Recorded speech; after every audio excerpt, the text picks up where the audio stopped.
Dear students, welcome again. अभी इस chapter के अंदर हमने जितनी पढ़ाई की है उसमें हम लोग चार्ज के बारे में जान चुके हैं और चार्ज की प्रॉपर्टीज़ को हमने थोड़ा स्टडी किया है। आगे पढ़ाई शुरू करते हैं उसके पहले एक बार चार्ज को रिकैपिचुलेट कर लें। चार्ज क्या था? चार्ज को अगर हम एज ए प्रॉपर्टी समझें तो हम कह सकते हैं कि charge is a property of matter by virtue of which the particles of matter attracts another particles of matter.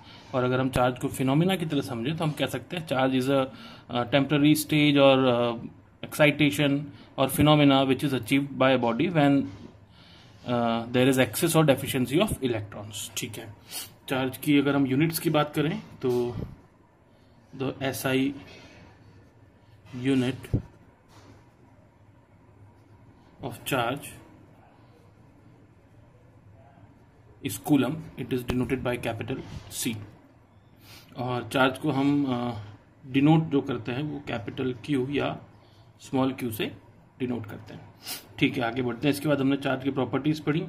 Charge की प्रॉपर्टीज के अंदर conservation of charge, quantization of charge, charge is invariant, similar charges repel and unlike charges attract, charges are of two type, positive and negative. हम ये सब कुछ पढ़ चुके हैं। अभी जो टॉपिक हमें स्टार्ट करना है उस टॉपिक का नाम है कूलम्स लॉ।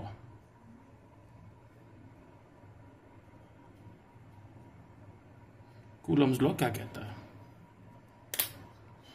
कूलम्स लॉ जो है वो हमें ये स्टेट करता है कि suppose if there are 2 point charges Q1 and Q2 which are separated by a distance R, तो इन दोनों चार्जेस के बीच में जो फोर्स लगेगा हम पढ़ चुके हैं। That force can be repulsion in case the charges are same or similar, and this force can be attraction if these charges are unlike or different in nature। तो ये फोर्स जो रहेगा दोनों ही केसेस के अंदर, इसकी जो मैग्नीट्यूड है, फोर्स की जो वैल्यू है वो कूलम्स लॉ से हम लोग डिफाइन करते हैं। कूलम्स लॉ ने कुछ स्टेटमेंट दिए, उसमें पहला स्टेटमेंट था कि the force between 2 point charges Q1 and Q2 is directly proportional to the product of the two charges. इन दोनों चार्जेस का जो मैग्नीट्यूड है, उसका जो प्रोडक्ट है, उसके बराबर आपका फोर्स ऑफ अट्रैक्शन या रिपल्शन इन चार्जेस के बीच में रहने वाला है। और दूसरा जो इनका स्टेटमेंट था वो ये था कि this force is inversely proportional to the square of the distance between them. इन दोनों चार्जेस के बीच में जो डिस्टेंस है उसके स्क्वायर के जितना फोर्स इसके ऊपर डिपेंड करेगा। ठीक है, तो अगर हम इन दोनों एक्सप्रेशंस को कंबाइन करें तो कंबाइन करके हम एक मैथमेटिकल एक्सप्रेशन निकाल सकते हैं। उस एक्सप्रेशन रहेगा F is directly proportional to Q1 Q2 upon R square. और अगर हम ये प्रोपोर्शनलिटी का सिंबल हटाएं तो प्रोपोर्शनलिटी का कांस्टेंट लगेगा F is equal to K Q1 Q2 upon R square. Here the K is coulomb's constant. अब K की जो वैल्यू है वो भी बहुत इंटरेस्टिंग टॉपिक है, हम लोग उसे थोड़ा सा डिटेल में पढ़ते हैं। सो स्टूडेंट्स, हमारे पास जो कूलम्स लॉ है उसका एक्सप्रेशन है F is equal to K Q1 Q2 upon R square. Here K is the coulomb's constant, और इस कूलम्स कांस्टेंट का अगर एक्सप्रेशन देखा जाए तो ये है K is equal to 1 upon 4 pi epsilon nought. यहाँ पे जो एप्सिलॉन नॉट है it is permittivity of free space. अब ये क्या है? ऑल्दो ये इतना डिटेल में हमारी 10th क्लास के सिलेबस का पार्ट नहीं है, लेकिन फिर भी आप लोगों को एक बेसिक आइडिया हो जाए कि आप बड़ी क्लास में जाकर के क्या पढ़ने वाले हैं। उसके लिए मैं कोशिश करूंगा एक रियल लाइफ सिचुएशन से आपको ये कूलम्स लॉ के अंदर जो आपका एप्सिलॉन नॉट, परमिटिविटी और कूलम्स कांस्टेंट है, परमिटिविटी का दो चार्जेस के इंटरेक्शन के अंदर क्या रोल है, ये थोड़ा सा समझाने की कोशिश करता हूँ। ठीक है, हमारे पास 3 सिनेरियोज हैं। पहला सिनेरियो ऐसा है कि जहाँ पे सपोज ट्रेन की किसी एक कंपार्टमेंट में 2 बर्थ्स के ऊपर, जो बर्थ सामने सामने है, इनके ऊपर 2 लोग बैठे हुए हैं। अब आपको पता है कि इन बर्थ्स के बीच का जो डिस्टेंस है R, ये डिस्टेंस फिक्स रहने वाला है, ये चेंज नहीं होगा। अब ये दोनों पर्सन आपस में कितना एक दूसरे के साथ इंटरेक्ट करते हैं वो इस बात पर डिपेंड करता है कि क्या ये एक दूसरे को जानते हैं। जानते हैं तो कितना अच्छे तरीके से जानते हैं। ठीक है, अगर मैं इसका एक एग्जांपल लूँ, सपोज ये दो बिल्कुल अनजान लोग हैं, तो हो सकता है ये पूरे रास्ते बात ही ना करें, या बात करें तो इतनी सी बात कर सकते हैं कि टाइम क्या हुआ, या कौन सा स्टेशन आया, कौन सा स्टेशन निकला, एट द मैक्स। अगर ये दोनों कभी मिले हुए हैं, पहले कभी साथ काम किया है या कभी साथ पढ़े हुए हैं, तो इनके पास पुराने टाइम की बातें करने के लिए काफ़ी कुछ होगा। और सपोज ये दोनों बहुत ही खास दोस्त हैं, किसी ट्रिप पे कहीं जा रहे हैं, तो ये पूरे रास्ते हो सकता है इतनी ज़्यादा बातें करें कि और लोगों की नाक में दम कर दें। तो कुल मिला के सेम डिस्टेंस पे होते हुए भी इन दोनों पर्सन्स का इंटरेक्शन जो है वो डिफरेंट हो सकता है, डिपेंडिंग अपॉन इन दोनों का बीच में बॉन्डिंग कैसा है, इन दोनों को जान पहचान कैसा है। तो इसको अगर हम इलेक्ट्रोस्टैटिक्स की फॉर्म में अगर यूज करना चाहें तो ये चीज हो जाएगी कि हमारे पास एक चार्ज Q1 है, एक चार्ज Q2 है, और इन दोनों के ऊपर जो फोर्स लग रहा है वो डायरेक्टली इन दोनों के प्रोडक्ट के ऊपर डिपेंड कर रहा है। पहला केस। दूसरा केस, सपोज हम इन दो पर्सन्स को फिक्स कर दें, जो इनके आपस में रिलेशन है या जो इनकी जान पहचान है, दैट जान पहचान इज फिक्स। अब इन दो दोस्तों को अगर मैं अलग अलग सिचुएशंस में रखता हूं, सपोज ये दोनों दोस्त किसी स्कूल में एक ही बेंच के ऊपर बैठे हुए हैं, एक यहाँ पे और एक यहाँ पे, तो ये ज्यादा बात करेंगे। अगर हम इनको इस तरीके से शिफ्ट कर दें कि एक पर्सन यहाँ है और एक पर्सन, दूसरा दोस्त जो है वो 3 या 4 बेंच छोड़ करके फिर बैठा हुआ है, तो इनका इंटरेक्शन थोड़ा कम हो जाएगा। अगर हम इस चीज को और बढ़ा दें, एक पर्सन को इस स्कूल की बेंच पर और एक पर्सन को किसी दूसरे स्कूल में कहीं बैठा हुआ है, तो इनका इंटरेक्शन सिर्फ छुट्टी के बाद हुआ जब ये घर जाएंगे। अगर ये एक शहर से दूसरे शहर चले जाएंगे तो इंटरेक्शन और कम हो जाएगा।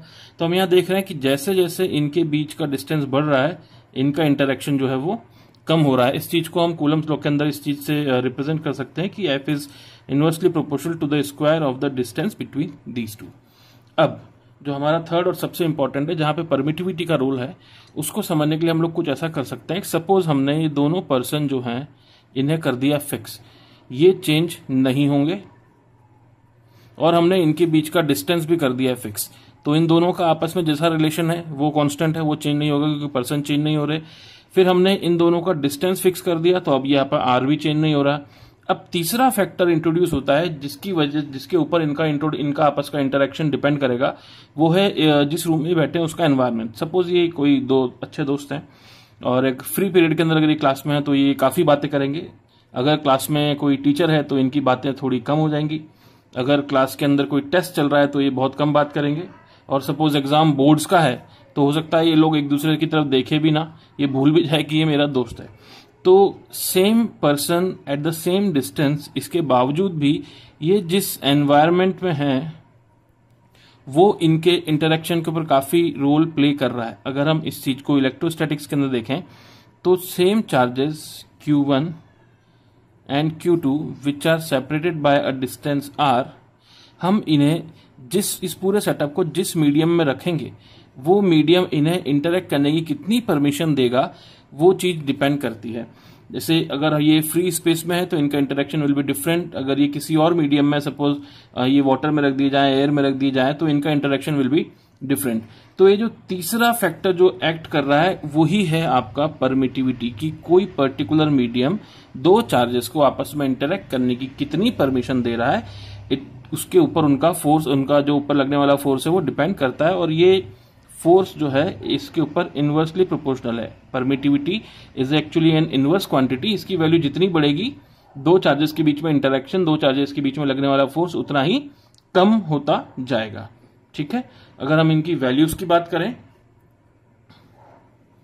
तो हमारे पास जो एप्सिलॉन नॉट है, जो परमिटिविटी ऑफ फ्री स्पेस है, इसकी वैल्यू रहती है 8.85 into 10⁻⁻12 coulomb square upon newton metre square.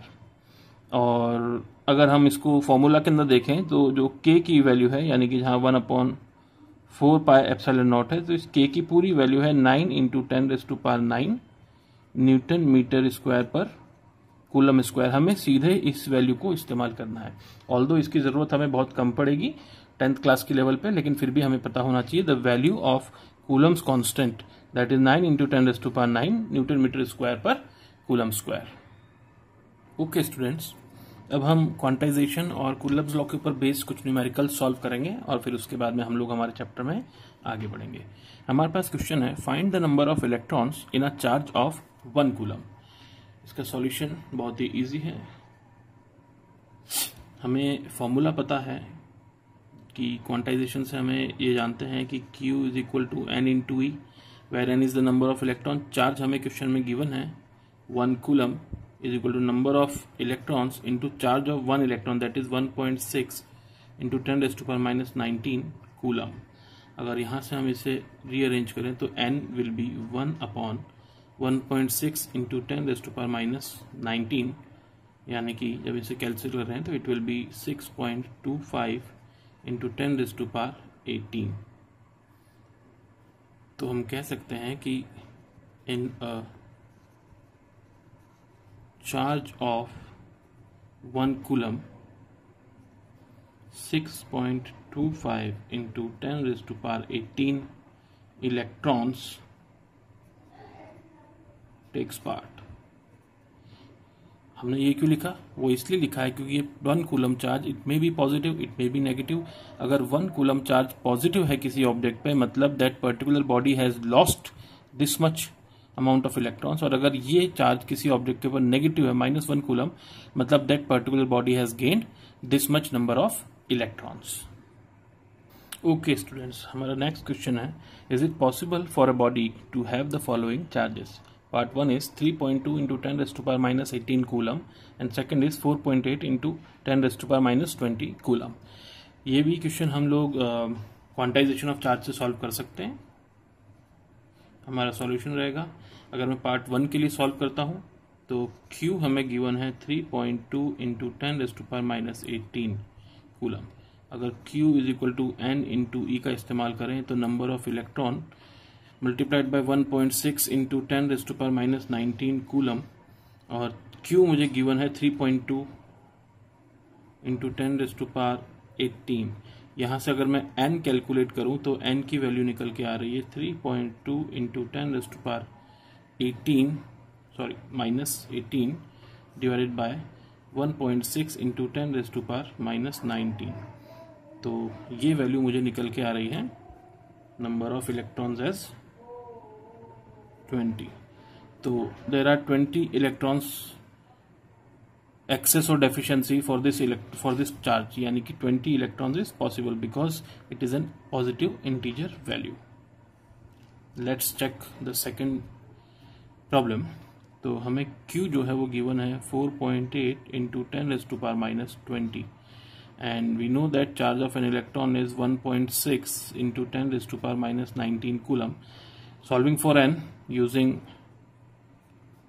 Q is equal to N into E, so 4.8 into 10⁻⁻20 will be equal to N into 1.6 into 10⁻⁻19। तो यहाँ से मेरे पास N की वैल्यू जो निकल के आएगी, it will be 4.8 into 10⁻⁻20 upon 1.6 into 10⁻⁻19, and it is giving me the value 3/10, which is definitely not possible because electrons are indivisible, hence this charge is not possible. Our next question is, find the force of repulsion between 2 point charges plus 1 coulomb each separated by a distance of 1 meter. Let's solve it. Situation हमें दी हुई है कि अगर हमारे पास 2 charges Q1 and Q2 are there which are both plus 1 coulomb and these charges are separated by a distance of 1 meter. हमें इनके बीच में force of repulsion find out करना है using Coulomb's law, that is F is equal to K Q1 Q2 upon R square. This will be K की value is 9 into 10⁻⁹.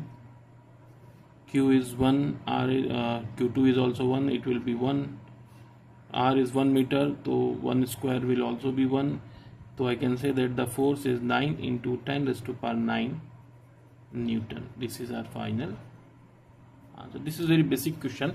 We will do a little tricky question this time.